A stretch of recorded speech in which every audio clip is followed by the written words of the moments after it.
አሜሪካ ከደቡብ አሜሪካ ሀገራት ጋር ያላት ግንኙነት በተለይም በዘመነ ትራምፕ ፍጹም ለይቶለት ኋላ ቀር ተብሎ በዓለም የተወገዘውን የወረራ ድርጊት እስከ መፈጸም የደረሰችበት ነው። በአደንዛዥ ዝውውር በሚል ሰበብ በነዳጅ ሀብቷ የካበተችውን የቬኔዙዌላን ድንበር ጥሰው በመግባት ፕሬዝዳንቷ ሀገር ሰላም ብለው ከተኙበት መኝታ ቤታቸው ድረስ ዘልቀው በመግባት ከነ ባለቤታቸው አግታ ወስዳ ፍርድ ቤት ካቀረበቻቸው ሳምንት ተቆጥሯል። ህዝባቸው ሊያስጥላቸው አልቻለም። ጠባቂዎቻቸው ቢሞቱላቸውም እሳቸውን አይደለም ማስጣል ከንቀልፋቸው ማንቃት አልቻሉም። ሰውየው የቬኔዙዌላን ፖለቲካ ጠንቅቀው የሚያውቁና ከቀድሞ ፕሬዝዳንት ሁጎ ቻቬዝ ስር ሆነው ብዙ የተማሩ ናቸው። ይህ ብቻ ሳይሆን በምክትል ፕሬዝዳንትነት፣ በውጭ ጉዳይ ሚኒስትርነት ከቻቬዝ ሞት በኋላ ጊዜያዊ ፕሬዝዳንት ሆነው አገልግለዋል። እስካለፈው ሳምንት አጋማሽ ድረስ ደግሞ በፕሬዝዳንትነት ቬኔዙዌላን መርተዋል። እንደዛም ሆኖ የዘመኑ የአሜሪካ አካሄድ ብዙም አልቀለለላቸውም። ነገሩ የፈሩት ይደርሳል ሆኖ ለረጅም ጊዜ ከአሜሪካ እይታና ስለላ ተደብቀው ቢቆዩም ሳይሆንላቸው ቀርቶ እሳቸውም ሀገራቸውም በአሜሪካ ቁጥጥር ስር ወድቀዋል። የዕለቱ የመሪዎች ዓለም ባለ ታሪካችን ኒኮላስ ማዱሮ። በዚህ ዝግጅት ላይ የተጠቀምናቸው የዘመን አቆጣጠሮች በሙሉ በአውሮፓውያኑ ዘመን ስሌት ነው። ከዝግጅቱ ጋር ኢየሩሳሌም ብርሃኑ ነኝ። ውልደታቸው እዛው ቬኔዙዌላ ውስጥ 1962 በዋና ከተማዋ ካራካስ ውስጥ ነው። ማዱሮ መካከለኛ ኑሮ ካላቸው ቤተሰብ ውስጥ ነው ያደጉት። አባታቸው የፖለቲካ ዝንባሌ ነበራቸው። ህዝባዊ እንቅስቃሴዎች ላይ የማይጠፉም ሰው ነበሩ። በግራ ክንፍ ፖለቲካና በሰራተኞች እንቅስቃሴ ውስጥም ተሳትፏቸው ጠንካራ ነበር። በአንድ በኩል የአባታቸው የፖለቲካ እንቅስቃሴ ተጽዕኖ አሳድሮባቸው፣ በሌላ በኩል ህይወታቸውን ለማሸነፍ እየታገሉ ብዙ ጣውረድን ያለፉ ሰው ናቸው። ኑሮን ለማሸነፍ በካራካስ በአውቶቡስ አሽከርካሪነት ሰርተዋል። በኋላም በሰራተኞች ማህበር ውስጥ ተወካይ ሆነው የጀመሩት እንቅስቃሴ ቆይቶ ዓላማ ብለው ለያዙት የፖለቲካ እንቅስቃሴ መረማመጃ መሰረት ሆኗቸዋል። በ1992 በዚያን ጊዜ ጦር ኃይል አባል በነበሩበት ወቅት መንግስትን ለመገልበጥ ሙከራ አድርገዋል። ከዚያም በኋላ ተከሰው በእስር ቆይተዋል። የ7 ዓመት የእስር ጊዜያቸውን አጠናቀው እንደወጡ የብሔራዊ ኮንስቲቲዩሽን ምክር ቤት አባል ሆኑ። ይህ አጋጣሚ የቬኔዙዌላን ፖለቲካ በቅርበት እንዲያውቁት ይረዳቸው ነበር። ቀስ በቀስ ወደ ዋናው የፖለቲካ መድረክ እየቀረቡ በመምጣትና ፖለቲካው ላይ ቀጭን ተጽዕኖ ፈጣሪ ሰው ለመሆን ቻሉ። በዚያው ዓመት ማዱሮ በቬኔዙዌላ ህግ አውጪ አካል ተወካዮች ምክር ቤት አባል ሆነው ማገልገል ጀመሩ። ብዙም ሳይቆይ ምክር ቤቱ ፈረሰ። የእሳቸው ሐሳብ ግን አልፈረሰም። ይልቅስ ከፍታቸውን ጨምረው ከ2000 ጀምሮ ወደ ዋናው ምክር ቤት ተጠቃለሉ። ከ5 ዓመት በኋላ ዳግም ተመርጠው ለ1 ዓመት የምክር ቤቱ ፕሬዝዳንት ተደረጉ።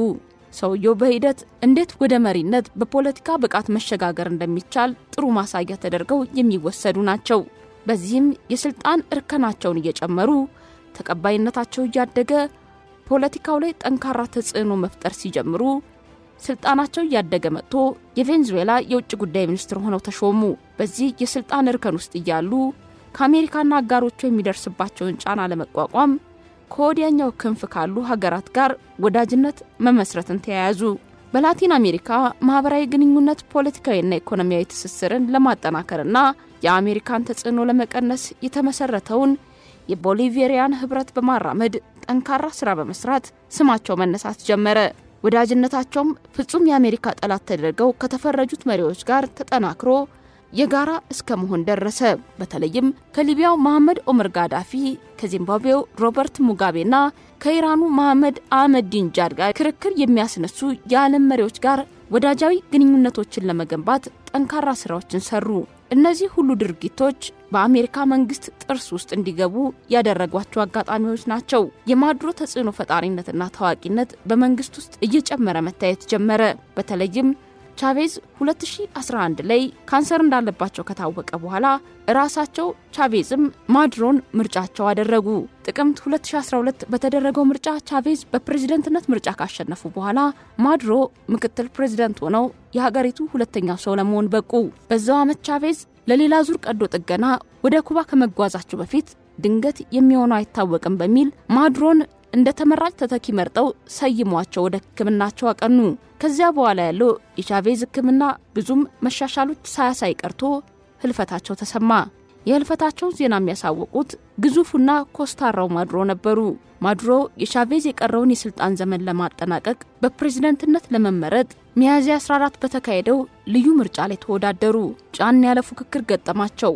እንደዛም ሆኖ 50% የሚጠጋ ድምጽ በማግኘት ምርጫውን አሸነፉ። ከምርጫው በኋላ ብዙ ውዝግብ ተነሳ። ነገር ግን የብሔራዊ ምርጫ ምክር ቤት በቬንዙዌላ ምርጫ ህግ መሰረት በራሱ ስር ካልተመረመሩት 46% የምርጫ ጣቢያዎች ውስጥ የድምጽ ወረቀቶች ኦዲት እንዲካሄድ መርጦ ወሰነ።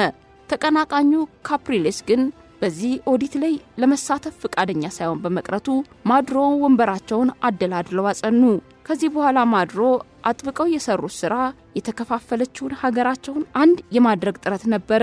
እንደዛም ሆኖ በሌላ በኩል ያለው የኢኮኖሚ ጫና እየበረታባቸው መጣ። ድፍድፍ ነዳጅን ለሌሎች ሀገራት መላክ በራሱ አክሳሪ ሆነ። የነዳጅ ዋጋ ዓለም ላይ መርከስ እንዲሁም ባናት በአሜሪካና በምዕራባውያኑ ጫና የሚጣለው ማዕቀብ ከባድ የኢኮኖሚ ፈተና ሆነባቸው። የዋጋ ግሽበት በእጅጉ ጨመረ። የተለያዩ ሸቀጦችን ከውጭ ማስመጣት አቅም ሲቀንስ መሰረታዊ የሚባሉ ግብአቶችና እንደ መድኃኒት ያሉ መሰረታዊ ዕቃዎች እጥረት በበለጠ ሁኔታ ተስፋፋ። እሳቸውም የዋዛ አይደሉም። መውጫ ያሉትን የተለያዩ አማራጮች እየተጠቀሙ ሀገራቸው ሀገርነቷን ጠብቃ እንድትቆይ ማድረግ ችለዋል። አሜሪካና አጋሮቿ ቬንዙዌላ ያላትን የነዳጅ ሀብት እንዳሻቸው መጠቀም የሚያስችል አማራጭ በማጣታቸውና የፖለቲካ ልዩነትን ፍትሃዊ በሆነ አካሄድ መቀበል ባለመቻላቸው ጫናዎችን በማዕቀብ ቢያበረቱባቸውም ሰውየው ከአቋማቸው ፍንክች ሳይሉ አቋም ብለው በያዙት መንገድ 10 ዓመታትን ተሻግረው ዘልቀው መቆየት የቻሉ ሰው ናቸው። ፕሬዚደንት ትራምፕ ወደ ስልጣን ዳግም ከመጡ በኋላ ግን ነገሮች ከቀድሞ በበለጠ መካረር ታየበት። ሁለቱ ሰዎች አይንና ናጫ መሆናቸውን ይፋ አወጡት። በተለይ ትራምፕ አካባቢያቸው ያሉ ሀገራት ላይ የሚያሳዩት የወረራ ፍላጎት ይፋ ወጥቶ እሳቸውን ለማሳደድ ምክንያት መደርደርና ያሉበትን ለጠቆመ ጉርሻ ለመስጠት ጭምር ቃል ገቡ። በተለይም ማዱሮን ለመያዝ ብዙ ሙከራ ሲያደርጉና ሲያሴሩ ከርመው በዩናይትድ ስቴትስ ከእጽ ንግድ ጋር በተያያዙ ክሶች ተመሰረቱባቸው። እሳቸው ክሱን ከቁብ ሳይቆጥሩ ያሻቸውን እያደረጉ መዳረሻ ያጣውን ነዳጅ በጎን ለቻይናና ከእርሳቸው ጋር ሽርክ ለሆኑ ሀገራት ይሸጡ በማዕቀብ ብዛት የነደደችውን ቬኔዙዌላን መምራት ቀጠሉ። አዲሱ የአውሮፓውያኑ ዘመን ግን በበጎ አልተቀበላቸውም። ዘመኑ ገብቶ ብዙም ቀናት ሳይቆጠር ለወራት ስታደባና ስትሰልላቸው የቆየችው አሜሪካ በአንድ ሌሊት ኦፕሬሽን ማዱሮን ከነባለቤታቸው በተኙበት አፍና ወደ አሜሪካ በመውሰድ ፍርድ ቤት አቅርባቸዋለች። ቬኔዙዌላውያን ህገወጥ ምርጫ እያሉ ሲያብጠለጥሏቸው በነበሩት ማዱሮ መተዳደራቸው ቀርቶ በጎረቤት ሀገሯ አሜሪካ መሪ በትራምፕ መተዳደር ጀምረዋል።